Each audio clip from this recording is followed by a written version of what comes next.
जय श्री कृष्ण। आप सभी को निर्जला एकादशी की ढेरों शुभकामनाएं। प्रिय भक्तों, आज के इस वीडियो में हम विशेष रूप से बात करेंगे कि निर्जला एकादशी का व्रत किया किस दिन जाएगा। इस वर्ष सभी लोग इस बात को लेकर बड़े असमंजस में हैं कि निर्जला का व्रत 26 मई को है या 25 जून को है, क्योंकि निर्जला एकादशी जो है ज्येष्ठ मास के शुक्ल पक्ष में आती है। ज्येष्ठ मास की दूसरी एकादशी होती है। और अगर पुस्तकों में जो एकादशी की कथाएं जहां क्रम की होती है वहां पर 14वीं एकादशी होती है और आने वाली एकादशी 14वीं ही है, तो फिर निर्जला का व्रत करें किस दिन? निर्जला एकादशी है कौन सी? इस बड़े कंफ्यूजन को, इस बड़े असमंजस की स्थिति को हम यहां साफ करेंगे। शास्त्रीय नियमों के आधार पर आपको बताएंगे कि आपको निर्जला एकादशी करनी कब है और वास्तव में निर्जला एकादशी है कब। इस भ्रम को और अधिक हवा इस बात से मिली कि जो गंगा दशहरा है वो 25 मई को है। जब 25 मई को गंगा दशहरा है तो सभी जानते हैं कि गंगा दशहरे के अगले दिन ही निर्जला होती है। तो क्या 26 मई के नहीं है, या है और नहीं है तो क्यों नहीं है? इन सभी प्रश्नों के उत्तर मैं आज के इस वीडियो में दूंगा आपको। साथ ही आपको बताऊंगा कि निर्जला एकादशी के व्रत में जो सबसे बड़ा प्रश्न है जल का, कि जल कब से छोड़ना है, अर्थात कब, किस समय के बाद जल नहीं पीना। रात्रि को 12 बजे के बाद नहीं पीना, सुबह ब्रह्म मुहूर्त के बाद नहीं पीना। ये इस व्रत का नियम क्या है? इस व्रत के जो नियम है वो शुरू कितने बजे से होते हैं, ये निर्धारण कैसे होता है, ये जानकारी देंगे। जो प्रभु के भक्त व्रत नहीं कर सकते, क्या उन्हें ये एकादशी नहीं करनी चाहिए क्या? और अगर करनी चाहिए तो कैसे वो कर सकते हैं, कैसे वो पुण्य लाभ ले सकते हैं? और जो इस एकादशी पर दिए जाने वाले दान हैं उनमें सबसे महत्वपूर्ण क्या है, कैसे इस व्रत को करना चाहिए, पारण इसका कब होता है, आहार में इसमें हमें क्या खाना चाहिए, और अन्य नियम इस एकादशी के क्या रहेंगे जो दशमी तिथि से आरंभ हो जाएंगे। इस प्रकार से संपूर्ण विस्तृत जानकारी में आपको आने वाली निर्जला एकादशी के विषय में इस वीडियो के माध्यम से प्रदान करूंगा। आपसे निवेदन केवल इतना है कि वीडियो यदि थोड़ा सा भी उपयोगी लगे तो एक बार लाइक अवश्य कीजिएगा और जितना हो सके शेयर कीजिएगा, क्योंकि ये जो प्रश्न है ना, ये सबके मन में है, ये कंफ्यूजन सबको है। तो आप उनके मन के इस भ्रम को, संचय को, कंफ्यूजन को दूर करने में सहायता कीजिए। अधिक से अधिक लोगों के पास वीडियो को शेयर कीजिए। चैनल पर नए हैं तो सब्सक्राइब कीजिएगा, क्योंकि ये एक प्रतिष्ठित ज्योतिष संस्थान का चैनल है। आइए प्रिय भक्तों, जानकारी आरंभ करते हैं। निर्जला एकादशी, निर्जला एकादशी जिसका व्रत मुख्य रूप से निर्जल ही किया जाता है, जैसा कि इसके नाम से ही ज्ञात होता है। ये ज्येष्ठ मास के शुक्ल पक्ष की एकादशी कही गई है। इस व्रत की महिमा क्या है? संक्षेप में इसकी महिमा बताऊं तो पुराण बताते हैं कि इस निर्जला एकादशी का एक व्रत कर लेने मात्र से मनुष्य के सभी पातकों का नाश हो जाता है और मनुष्य को पूरी 24 एकादशी करने का पुण्य लाभ होता है। अर्थात इस एकादशी को यदि आपने विधान से कर को लिया, नियम से कर लिया, तो आपको पूरे वर्ष की जो एकादशी का पुण्य है ना, वो एक साथ मिल जाएगा केवल एक व्रत को कर लेने से। तो ये व्रत कैसे करना है? इसके लिए आपको इसको संपूर्ण विधान के साथ करना पड़ेगा। संपूर्ण विधान में जो बड़ा नियम है प्रिय भक्तों, वो है जल का। अगर आप इसको निर्जल रहकर पूर्ण रूप से समय के अनुसार पूर्ण करते हैं तो आपको सभी एकादशी का पुण्य फल प्राप्त होता है। निर्जल से अभिप्राय क्या है, कब से निर्जल रहना है? देखिए, आज के समाज में अनेकों भ्रांतियां हैं। आपको कुछ लोग मिल जाएंगे, कहेंगे जी रात्रि को 12 बजे के बाद जल नहीं पीना क्योंकि अगला दिन लग गया ना, तो अब रात को 12 बजे के बाद जल नहीं पीना। कुछ लोग कहेंगे नहीं, हम तो अलग पंचांग से चलते हैं, हमारा हिंदू पंचांग अलग है, वो ब्रह्म मुहूर्त से शुरू होता है। तो आप ब्रह्म मुहूर्त के बाद 4 बजे से जल ना पीजिए, 3:30 बजे से जल ना पीजिए, 5 बजे के बाद जल ना पीजिए। इस प्रकार से लोग आपको बताते हुए मिल जाएंगे। अब मैं यहां बताऊं आपको कि शास्त्रीय नियम क्या है। पुराण कहते हैं कि एकादशी का जो व्रत है ये सूर्योदय से आरंभ होकर और सूर्योदय तक चलता है। अर्थात जिस दिन आप व्रत कर रहे हैं उस दिन जैसे ही सूर्य उदय हुआ, उदय होते ही आपका वहां व्रत आरंभ हो गया और दिन सूर्योदय तक वो व्रत रहता है, आपको करना होता है। इस समय में आपको सभी नियमों का पालन करना होता है। तो यही निर्जला में नियम रहेगा। जैसे ही सूर्य उदय हुआ उसके बाद आपको सभी नियमों का पालन करना है। अर्थात सूर्योदय से पहले आप जल पी सकते हैं। अगर आपके यहाँ सूर्योदय 5 बजे हो रहा है तो आप 4:45 बजे तक भी जल पी सकते हैं। कोई दोष नहीं है, कोई अपराध नहीं है। 12 बजे का नियम यहाँ लागू नहीं होता, क्योंकि हमारा कैलेंडर जो है वो अंग्रेजों वाला है। हमारे यहाँ पे जो नियम है वो सूर्योदय से चलते हैं, ना कि रात्रि को 12 बजे से। इसीलिए जैसे ही सूर्योदय होगा उसके बाद आपको नियमों का पालन करना है। अब यहाँ पे एक बड़ा जो लोगों के बीच में कंफ्यूजन आ जाता है, लोग क्या सोचते हैं कि अच्छा तो फिर तो ऐसा करते हैं, हम सूर्योदय से पहले कुछ खा भी लेते हैं, ये अनुचित है, शास्त्र इसकी अनुमति नहीं देते। आप अगर उपवास कर रहे हैं तो उपवास को उपवास की तरह कीजिए। क्या सामान्य दिनों में सुबह सुबह 4 बजे उठ के खा लेते हैं?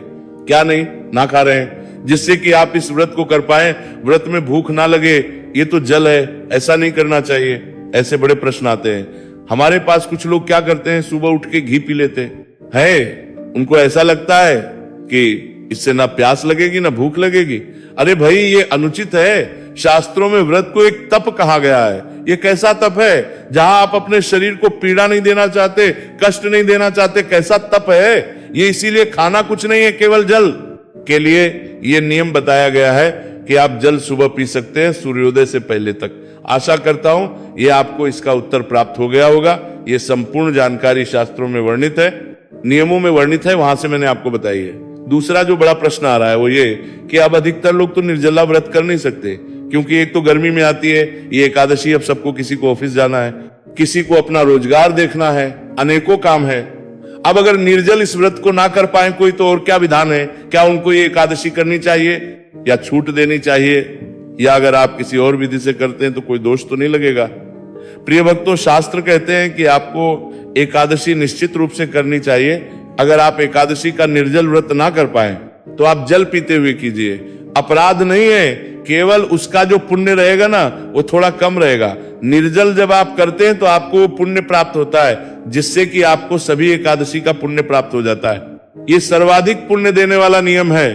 जब आप निर्जल रह के एकादशी का व्रत करते हैं तो आपको 24 एकादशी का पुण्य प्राप्त हो जाता है। अगर आप जल पीते हुए करेंगे तो आपको 24 का तो नहीं होगा, लेकिन एकादशी को करने का पुण्य लाभ अवश्य होगा। तीसरा, आप इसको अन्य एकादशी की तरह भी कर सकते हैं, क्योंकि हो सकता है बहुत से लोग ऐसे भी हो कि नहीं जी, अब हमें कुछ तो खाना ही पड़ेगा, फल खाने पड़ेंगे या दूध पीना पड़ेगा, कुछ ना कुछ आहार देना पड़ेगा। कारण क्या है कि लोगों की बहुत सारी दवाइयां चल रही होती हैं। आज के समय में अनेकों परेशानियां हैं जीवन में, तो ऐसे में लोगों के मन में यही प्रश्न आता है कि बिना खाए तो ऐसी अवस्था में कोई दिक्कत नहीं है, कोई परेशानी नहीं है। आप इसको अन्य एकादशी की तरह फल खाते हुए, दूध लेते हुए कर सकते हैं। बहुत से लोग सिंघाड़े का प्रयोग करते हैं, उसे जो भी सामग्री बनाते हैं उसका भोजन करते हैं, वो भी आप कर सकते हैं। इस विधि से भी आप इसका व्रत कर सकते हैं। हाँ, कुछ चीजों का आपको त्याग रखना है, जैसे नमक आपको नहीं खाना चाहिए एकादशी में। मैं तो कहता हूं किसी भी प्रकार का नमक नहीं खाना चाहिए। कुछ लोग सेंधा नमक के नाम पे, व्रत वाले नमक के नाम पे जो खाते हैं वो भी नहीं खाना चाहिए। नमक नहीं खाना चाहिए, मिर्च नहीं खानी चाहिए। सबसे उत्तम है निर्जल रहते हुए बिना कुछ खाए पिए इस व्रत को किया जाए। दूसरा है कि बिना कुछ खाए पिए पर जल पीते हुए इसको किया जाए। तीसरा है कि फल खाते हुए जल तो आप पी ही रहे, फल आहार करते हुए, फल या दूध का सेवन करते हुए इस व्रत को किया जाए। उसके बाद चतुर्थ श्रेणी में आता है कि आप कुट्टू, साबक, सिंघाड़े आदि से पूड़ी पकौड़े जो भी बनाते हैं वो बनाएं और वो सबका सेवन करें। इसमें एक चीज ध्यान देने वाली बात यह है, मैंने पीछे भी शास्त्रों से जानकारी जब दी थी, वर्णन बताया था श्लोक, कि एकादशी का जो पुण्य है ना वो उसके कठिनता पर है कि आप कितना कठिन व्रत कर रहे हैं। जितने अधिक कठिन नियमों का पालन करते हुए व्रत करते हैं उतना अधिक पुण्य प्राप्त होता है। आपका पुण्य जो है वो आपके आहार के अनुसार घटता चला जाता है। जो आप सामान्य एकादशी में सब कुछ खाते पीते जो व्रत करते हैं ना, इससे केवल आपको 25% पुण्य ही प्राप्त होता है। फिर लोग कहते हैं जी हम इतने समय से एकादशी कर रहे हैं। देखिए, हमारी तो ये इच्छाएं पूरी नहीं हो रही, संकट दूर नहीं हुई, ठीक है, लेकिन आप ये तो देखिए ना कि जो विधान कहा गया है एकादशी का वो क्या है। इसीलिए आप जैसा व्रत करेंगे वैसा आपको पुण्य है, पर यह नहीं है कि आपको पुण्य नहीं मिलेगा। इसीलिए आपको व्रत अवश्य रूप से करना चाहिए। एक बड़ा प्रश्न आप सबकी ओर से हमारे पास ये आया कि पंडित जी हमारी दवाइयां चल रही होती है तो क्या हम दवाई ले और सकते हैं? देखो, जो लोग निर्जल व्रत कर रहे हैं ना उनके लिए भी बात बताऊंगा, और जो लोग कर रहे हैं जल पीते हुए कर रहे हैं उनके लिए भी शास्त्र और पुराणों में वर्णन है कि औषधि के लिए कोई भी रुकावट नहीं है, किसी प्रकार का ये अपराध नहीं है। औषधि आपको अवश्य रूप से लेनी चाहिए, औषधि लेने में कोई मनाही नहीं है। अब कहेंगे जी निर्जल व्रत है तो जल से ही औषधि ली जाती है। हाँ, औषधि के लिए आप जल का पान कर सकते हैं, उससे आपका निर्जल व्रत भी खंडित नहीं होता, ये शास्त्र कहते हैं। मैं अपने आप से नहीं बोल रहा हूं, पुराणों में वर्णन है इसका। इसीलिए जो भी हमारे भाई बंधु माताएं बहनें जिनकी दवाइयां चल रही हैं, किसी भी प्रकार की कोई है औषधि का अभिप्राय है जो आपकी जीवन रक्षक प्रणाली के लिए है, ऐसा नहीं कि हमारे सौंदर्य प्रकरण हम खूबसूरती बढ़ाने के लिए किसी और प्रकार का मल्टीविटामिन खा रहे हैं, उन औषधियों के लिए नहीं। ऐसी कोई भी दवाई चल रही है जो किसी बीमारी से संबंधित है, जो आपके जीवन रक्षा प्रणाली से संबंधित है, तो आप उन दवाइयों को ले सकते हैं और जल पीते हुए भी ले सकते हैं, उसमें कोई अपराध नहीं है। और एक और जल का इसमें पान कहा गया है, जो निर्जल व्रत करते हैं तब भी कर सकते हैं, वो है आजमनी। जब आप पूजन करते हैं ना, प्रातः काल का पूजन करेंगे। एकादशी को मैं सदा विधान बताता हूं, पूजा विधि भी बताता हूं। तो जब आप शास्त्रीय विधि से पूजन करते हैं तो आरंभ में अलाजमनी की जाती है, 3 बार जल पिया जाता है। तो इस जल के पीने में भी कोई दोष नहीं है, ये जलाजमी करने के लिए शास्त्रों में विधान है। निर्जला एकादशी या निर्जल व्रत अगर आप कर रहे हैं, उसमें भी ये जलाजमी करनी चाहिए। ऐसा नहीं कि वो जल जाएगा आपके मुंह में, तो उससे व्रत खंडित होगा। ये पूजा का विधान है, ये नियम है। व्रत का ध्यान दीजिएगा, उसमें एक सीमा बांधी हुई है। शास्त्र कहते हैं कि 6 जल आपके लिए अनुमति है। अब जल आज के समय में कैसे नापेंगे? जल देखो, मैं एक आपको अंदाजा देता हूं, लगभग 6 बूंद जल आप ले सकते हैं। तो एक बार जलाशमणि ले रहे हैं, 2 बूंद जल से, फिर 2 बूंद जल से, फिर 2 बूंद, 2 बूंद जल जब आप लेंगे आचमनी के रूप में, तो 3 बार में इतना हो जाएगा जो छोटी आचमनी बनी आती है। अगर आपके पास वो होगी तो उस आचमनी में लगभग 2 बूंद जल ही आता है। तो इस प्रकार से आप जल आचमनी कर सकते हैं। मैं पूजा की विधि में आपको बताता हूं उस समय पे कि आपको इतना ही जल लेना जिससे कि आपका व्रत खंडित ना हो। तो इस प्रकार से आप इस व्रत को करेंगे। इस व्रत में आपको सायं काल को कीर्तन करना चाहिए, कीर्तन का बड़ा फल कहा गया है। और रात्रि काल को जागरण करना चाहिए, इसका पुण्य फल अत्यधिक कहा गया है। कीर्तन अगर आपके आसपास मंदिर है तो वहां होते होंगे, आप वहां जा सकते हैं। अगर आसपास मंदिर नहीं है, कीर्तन नहीं होते हैं, तो मैं आपको एकादशी पर एक वीडियो बनाता हूं जिसमें वो सभी स्रोत और पाठ होते हैं जो आपको एकादशी का पुण्य फल देते हैं। भगवान नारायण स्वयं कहते हैं कि या तो मनुष्य को नाच गा के कीर्तन करना चाहिए, अन्यथा इन स्तोत्र पाठ को सुन के वह कीर्तन का पुण्य फल प्राप्त कर सकता है, या इनको पढ़ के। तो मैं आपके लिए एक ही वीडियो में वो सारे स्रोत और पाठ अपलोड कर देता हूं, जिससे कि आप उनको सुन के घर बैठे कीर्तन का लाभ ले पाते हैं। और उन्हीं में से स्रोत और पाठ जो है वो रात्रि जागरण को सुनना परम होता है, तो रात्रि जागरण को भी आपको उस वीडियो का लाभ लेना चाहिए।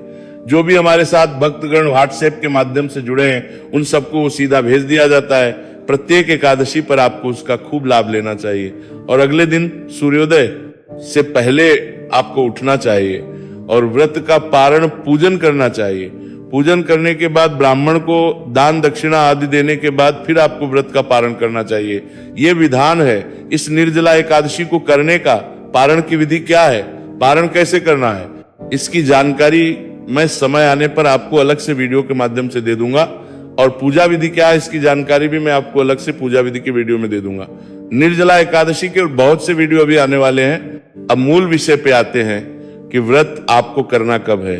प्रिय भक्तों, शास्त्र कहते हैं कि निर्जला एकादशी का जो व्रत है, ये ज्येष्ठ मास के शुक्ल पक्ष की एकादशी को किया जाता है। ज्येष्ठ मास के शुक्ल पक्ष की एकादशी को इसी दिन ये व्रत पान में भीम ने किया था, बाकी पांडवों ने किया था, इसीलिए इसको भीम एकादशी या पांडव एकादशी के नाम से भी जाना जाता है। यही वो दिन होता है जब वो योग बनते हैं, वो नक्षत्र होते हैं जो इसको सर्वाधिक कल्याणकारी बनाते हैं। बहुत से दर्शक कहेंगे पंडित जी शुक्ल पक्ष तो आरंभ हो ही गया है, क्योंकि अमावस्या निकल गई। अमावस्या के बाद जो पक्ष आता है वो शुक्ल पक्ष होता है। निश्चित रूप से अमावस्या के बाद शुक्ल पक्ष होता है, लेकिन आप सभी जानते हैं कि इस वर्ष अधिक मास है। और अधिक मास की जो है ना, वो ऐसे की जाती है कि वो माह के मध्य से शुरू होता है, क्योंकि अधिक मास सदैव शुक्ल पक्ष से शुरू होता है। शास्त्र और पुराण यही वर्णन करते हैं। तो जैसे ही ज्येष्ठ मास शुरू हुआ, पहले 15 दिन कृष्ण पक्ष के गए और फिर अमावस्या आई। अमावस्या के अगले दिन से अधिक मास आरंभ हो गया। तो इसी कारण से 13वीं जो एकादशी थी अपरा, वो तो निकल गई ज्येष्ठ कृष्णा। लेकिन ज्येष्ठ शुक्ल जो निर्जला एकादशी है वो अभी नहीं होगी, वो एकादशी मास समाप्त होने के बाद आएगी, क्योंकि अधिक मास की अपनी 2 अलग एकादशियां हैं, उनका अलग विधान है, अलग नियम है। इसके विषय में मैंने जानकारी आपको अपलोड कर दी है, उसका लाभ लीजिएगा कि ये जो एकादशी है अधिक मास की, ये किस प्रकार से करनी है। आने वाली एकादशी है पद्मिनी एकादशी, जो कि व्रत किया जाएगा 27 तारीख को। 26 तारीख को सूर्य के मुख से एकादशी है, पर इसका व्रत 27 को अधिक उत्तम है। वो मैंने उस वीडियो में विस्तार से समझाया, उसको समझिएगा कि क्यों 27 को करना है। प्रत्येक एकादशी के अपने नियम और होते हैं, उस विधान के अनुसार वो जानकारी है। तो निर्जला एकादशी का जो व्रत है वो जून में ही किया जाएगा, 25 जून को। अब जो आपका बड़ा एक और प्रश्न ये था कि फिर ये जो दशहरा है, गंगा दशहरा, वो अभी क्यों है, उसको अधिक मास में क्यों किया जा रहा है? तो उसके विषय में विधान ये कहता है कि एक तो अधिक मास में दशहरा अलग से नहीं वर्णित किया गया है, दूसरा शास्त्र कहते हैं ज्येष्ठे मलमासे सती तत्वैव दशहरा कारणात् शुद्धि, अर्थात ज्येष्ठ अधिक मास मलमास यदि हो तो ज्येष्ठ अधिक मास मलमास में होने पर गंगा दशहरा उसी में करना चाहिए, शुद्ध द्वितीय ज्येष्ठ में नहीं करना चाहिए, ऐसा शास्त्र की अनुमति है। शास्त्र का कहना है कि अगर अधिक मास मिल रहा है और गंगा दशहरा आ रहा है, अर्थात ज्येष्ठ मास में अधिक मास है, तो आपको अधिक मास में जो दशहरा आ रहा है, शुक्ल पक्ष की जो दशमी तिथि आ रही है, उस दिन आपको गंगा दशहरा मनाना चाहिए, ना कि आपको की प्रतीक्षा करनी चाहिए। इसीलिए गंगा दशहरा जो है वो इस वर्ष मई 25 को है, और निर्जला एकादशी का जो व्रत है उसे लगभग 1 महीने बाद 25 जून को रखा जाएगा।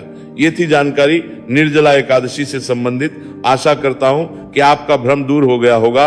आपको हमारे द्वारा दी गई जानकारी कैसी लगती है अवश्य कमेंट बॉक्स में लिख के बताइएगा। कोई सुझाव हो रहा है हो तो अवश्य दीजिएगा। चैनल पर नए हैं तो सब्सक्राइब करते जाइएगा, क्योंकि ये प्रतिष्ठित ज्योतिष संस्थान का चैनल है। यहाँ सब जानकारियां ज्योतिष शास्त्र के आधार पर दी जाती है। भगवान नारायण सब पर कृपा करें। हरे कृष्णा।